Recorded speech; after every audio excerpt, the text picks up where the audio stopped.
पंजाब में किसान संगठनों के साथ किसानों के मसले पर कई दौर की बातचीत हुई है और अभी भी हम बातचीत के लिए किसान संगठनों से कहा है कि इसका समाधान बातचीत के माध्यम से हम निकालेंगे, क्योंकि किसी भी समस्या का समाधान बातचीत के माध्यम से ही निकलता है, वार्ता के माध्यम से ही निकलता है। और ये देश हम सबका है, हम सबको मिलकर के देश का समाधान निकालना चाहिए ऐसे समय में कि हर आदमी के लिए वो लाभदायी हो सके। तो मैं आशान्वित हूँ अभी भी कि हम सब मिलकर के इसका सारांश निकालेंगे और इसका समाधान होगा। उन्होंने दिल्ली मार्च 2 दिन के लिए स्थगित कर दिया और कहा है कि आपका जो वार्ता का प्रस्ताव है उस पर जो नेताओं ने कहा है कि आपका वार्ता का जो प्रस्ताव है उस पर किसानों से वो विचार होगा।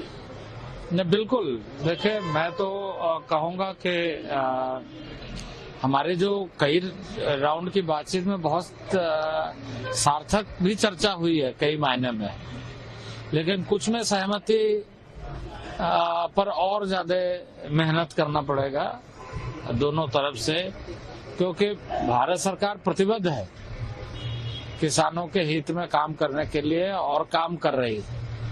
आज 2,80,000 करोड़ किसानों के खाते में सीधे डीबीटी के माध्यम से पहुंचाई जाती है।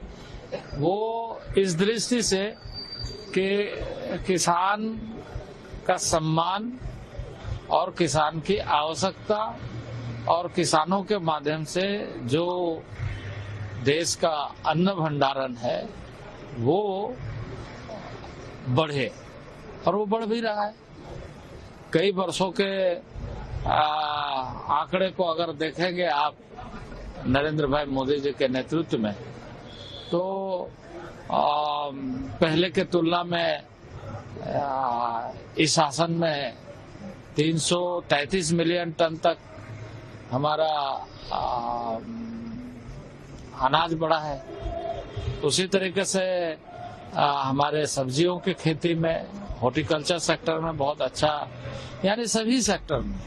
अभी मैं बात कर रहा था खादी में, खादी भी तो किसानों से जुड़े हुए ही उत्पाद है, सारा वैल्यू एडिशन होता है, क्योंकि कॉटन इंडस्ट्री, कॉटन मतलब उसमें ग्रामीण क्षेत्र के लोग ज्यादा जुड़े हुए होते हैं। उसका टर्नओवर 1,35,000 करोड़ हो गया है।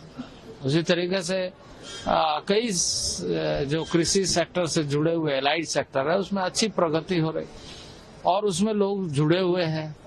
तो सबों के इस एफर्ट्स को, सबों के इस प्रयास को जो नरेंद्र भाई मोदी के नेतृत्व में एक नया आधार मिला है, उसको हमें आगे बढ़ाना है और ऐसे कोई भी विषय आए उस पर हमें चर्चा करना है और चर्चा के माध्यम से समाधान निकालना। राकेश टिकैत ने भी कहा है कि वार्ता की जानी चाहिए। किसान नेता राकेश टिकैत ने बिल्कुल, हाँ, बिल्कुल मैंने ये कहा है। और मैं जब चौथे दौर की बातचीत हुई उस समय भी मैंने कहा कि आप बातचीत करके बताइए और फिर हम लोग चर्चा करेंगे। उन लोगों ने ये कहा था कि हम बाकी संगठनों से बातचीत करेंगे और फिर बताएंगे। तो ठीक है, उसमें हो सकता है उन्हें सहमति नहीं मिली वो अपने संगठनों के साथ, तो हम फिर से बात कर सकते हैं। नहीं, हिंसा मतलब आप देखिए, अब इस तरह की असामान्य स्थिति ना बने, शांति बनाए रखना चाहिए। एमएचए ने कहा है कि पंजाब सरकार को मतलब छूट मिलने के कारण कुछ असामाजिक तत्व किसानों को भी। देखिए, अभी इस समय इस तरह की कोई बात मैं नहीं कहूँगा जो प्रशासनिक दृष्टि से आती है। यह सारा विषय प्रशासन का है, प्रशासन पंजाब की हो या सबको सामान्य स्थिति में आम नागरिक को किसी तरह का कोई कठिनाई नहीं है, इसके बारे में हर आदमी को ध्यान रखना है।